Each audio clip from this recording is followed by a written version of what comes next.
अदनान, मुझे तुम पे यकीन नहीं आ रहा।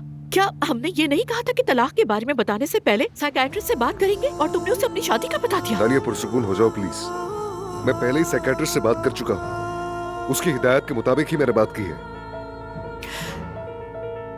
मगर सब कुछ इतनी जल्दी कैसे हुआ? तुम इतनी जल्दबाजी में क्यों हो? वाकई मैं बहुत जल्दबाजी में हूँ, क्योंकि जमरुद और मैं कल शादी कर रहे हैं। मुझे तो समझ नहीं आ रहा कि तुम इतनी जल्दी में क्यों हो। वो छोटी सी बच्ची जो कुछ हो रहा है उससे कैसे निपटेगी?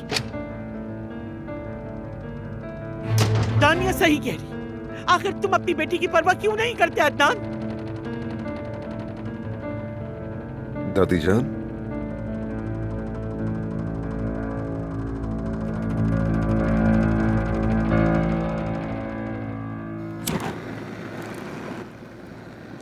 क्या कर रही हो तुम? अरे चाय बना रही हो? हाँ, तुम्हें चाहिए? छोड़ो, तुम हट जाओ, मैं कर लूंगी।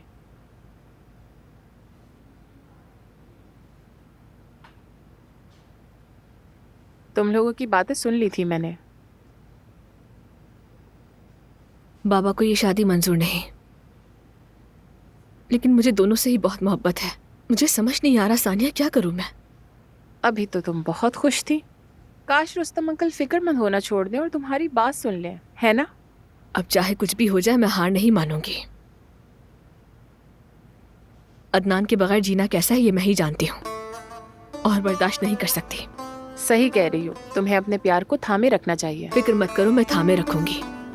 मुझे इस रास्ते में मौत ही क्यों ना आ जाए, और वक्त के साथ बाबा भी मान जाएंगे। मैं उन्हें मना ही लूंगी ना।